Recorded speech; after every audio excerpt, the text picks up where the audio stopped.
tanggapannya terkait dengan apa Ayah Mirna meminta maaf kepada Pak Oto? Mungkin melihatnya seperti apa sih kan? Ayah Mirna tuh si siapa itu namanya? Pak Edi. Pak Edi ya, Pak Edi Salihin ya. Dia minta maaf pada Pak Oto. Pak Oto.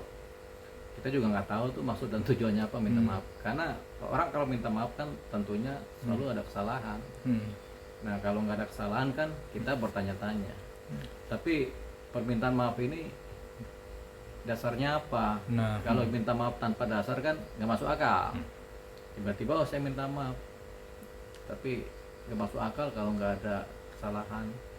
Atau pengen baik-baikan minta maaf tuh nggak masuk akal juga. Jadi secara alam bawah sadarnya atau alam nggak sadarnya tuh mungkin ada kesalahan sehingga dia minta maaf. Kalau dia dari Pak Oto sendiri kan nggak tahu itu salahnya apa gitu kan. Nah tapi ketika dia minta maaf tentunya ada sesuatu yang terjadi di belakang layar. Tapi kan dia minta maaf juga karena katanya Pak Oto tuh orangnya baik, walaupun saya mencaci Pak Oto tetap bersikap dengan baik gitu kan. Nah mungkin sesuatu hal yang seperti itu tuh apa sih Bang, dia melihatnya seperti apa? Nah, itu kan persoalan kejiwaan psikis ya. Ya nggak masuk akal juga ada orang baik kemudian kita minta maaf sama orang baik tanpa kita bikin salah, tetap aja nggak masuk akal. Apakah dia pernah mencaci maki Pak Oto? Kita belum tentu. Ya, tapi ujuk-ujuk namanya ya. Kalau dalam tengah-tengah main tiba-tiba ada ujuk-ujuk, ya, pasti kita ujuk-ujuk saya minta maaf nih karena Pak Oto hormat lah kata dia. Pak Oto baik walaupun saya ngejelek-jelekin misalnya, dia tetap dengan bahasa baik lah balasnya. Tapi nah itu yang kata dia. Pasti ada sesuatu yang ditutupi dari permintaan maaf. Permintaan maaf ini selalu ada tujuan tidak terselubung maupun tujuan terselubung.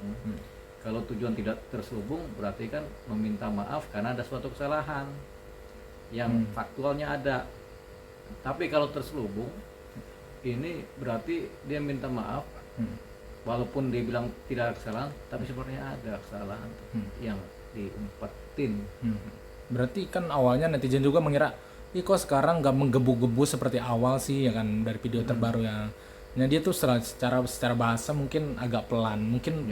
Nah tentunya setelah sekian banyak klarifikasi maupun pembuktian sebaliknya ya. Tadinya kan dulunya kan itu kan si Jessica dibuktikan bersalah oleh pengadilan. Tapi kemudian ada serangan-serangan pembuktian baru ya, dan opini-opini baru dan analisa-analisa baru yang sifatnya ilmiah. Nah, ini kelihatannya udah mulai ada upaya membuka tabir. Tabir ini bisa benar bisa nggak benar, tapi tetap tabir mau dibuka. Nah mungkin ada ketakutan dari Pak Edi Salihin ini terhadap upaya-upaya yang dilakukan oleh banyak pihak. Karena kan kalau dari wilayah foto sendiri kan ada ribuan pengacara yang mau backup dia kan. Nah kalau Pak Edi ini kemudian menyimpan sesuatu yang terselubung tadi, dia timbul kekhawatiran dan ketakutan. Gimana caranya dia melakukan langkah-langkah kolaborasi dengan lawan atau langkah-langkah perdamaian kan, ya adjustment dengan lawan ya, penyesuaian diri dengan lawan ya, supaya nanti tidak berakibat fatal buat dirinya. Ini pasti ada sesuatu ganjelan yang terselubung. Berarti ada sesuatu yang terselubung dari permintaan maaf itu ya? Iya pasti ada sesuatu. Nggak mungkin orang ujuk-ujuk minta maaf. Saya aja nggak pernah minta maaf sama orang yang nggak. Itu sesuatu hal yang mungkin membingungkan gak sih Om? Ya pasti kalau orang melihatnya itu kok kita jadi bingung ini orang ini minta maaf gitu. Tapi kalau analisa ininya psikisnya ada sesuatu yang memang terjadi di belakang layar yang terselubung tadi. Berarti sesuatu yang tadi kata Om Hendir bilang katanya ada rasa ketakutan sendiri mungkin dari minta maaf. Apa yang bisa dilakukan? Bisa jadi rasa ketakutan. Maaf deh daripada gua begini minta maaf aja deh, ya gitu kan. Proaktif ya. Ini kan namanya minta maaf proaktif. Minta maaf terhadap sesuatu yang orang lain tidak bikin salah, dia minta maaf. Dia tidak bikin salah terhadap orang lain, kemudian dia minta maaf tanpa kesalahan kan. Namanya minta maaf proaktif tuh. Buru-buru minta maaf. Nah biasanya ada sesuatu. Cari tahu tuh apa tuh sesuatunya. Tapi kalau sepengetahuan Bang Deo apa nih sesuatu yang mungkin sepengalaman? mungkin hal-hal yang seperti itu. Namanya berperkara kan, Hmm. kita nggak tahu apa yang terjadi terdahulu. Banyak hal bisa dulu itu terjadi, misalnya rekayasa perkara, atau sebenarnya pembunuhnya bukan Jessica, tapi Jessica dikorbankan sebagai pelaku pembunuhan, atau pembunuhnya Jessica, tapi karena bukti-bukti nggak cukup, mereka upayakan supaya tetap dihukum.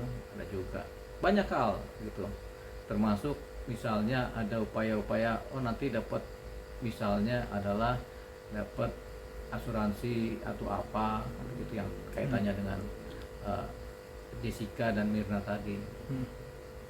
Tapi kalau melihat sekarang kan timnya advokatnya Jessica mungkin mau melaporkan hakim, bahkan ikut Bang Sandi juga katanya mau dilaporkan. Mungkin melihatnya seperti apa sih?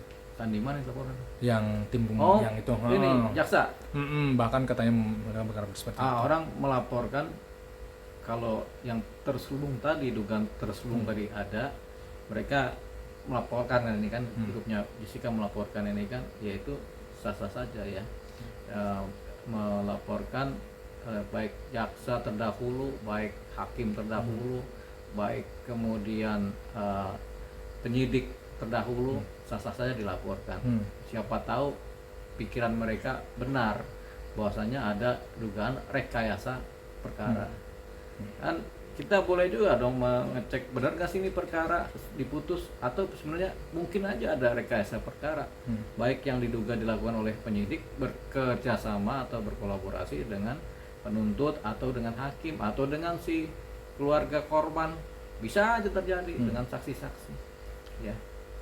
Tapi kan kalau melihat dari pihak Pak Oto sekarang kan udah ngumpulin banyak bukti dan akan mengajukan PK, melihatnya seperti apa sih Bang dulu? Kita belum tahu bukti-bukti apa yang dipunyai oleh Pak Okto, tapi ketika dia mengumpulkan bukti-bukti dan mengajukan PK, tentunya harapannya ada bukti-bukti yang signifikan sehingga ketika diajukan PK kembali itu bisa mendapatkan putusan yang kemudian berpihak pada Jessica dengan dasar bukti-bukti baru, hukum baru. Tapi kita nggak tahu bukti apa yang Pak Okto bawakan. Nah, sebenarnya banyak bukti ya. Yang pertama, bukti bahwasanya tidak ada otopsi, itu kan bukti juga. Karena syarat kasus-kasus pembunuhan itu harus ada otopsi terhadap tubuh supaya bisa didapatkan apa fakta-fakta atau bukti-bukti otentik di persidangan. Kan salah satu syaratnya ada otopsi. Kalau nggak ada otopsi kan berarti kan ada sesuatu yang salah. Sesuatu yang salah baik dari sisi prosedur bisa dijadikan barang bukti, jadikan bukti bahwasanya belum ada otopsi. Itu bisa. Nah, tinggal nanti ketika diajukan ke PK tentu ke Mahkamah Agung. Nanti Mahkamah Agung menilai hakim-hakimnya.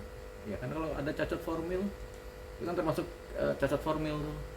Prosedurnya tidak dijalankan kalau tidak ada otopsi. Bisa itu diajukan sebagai bukti juga.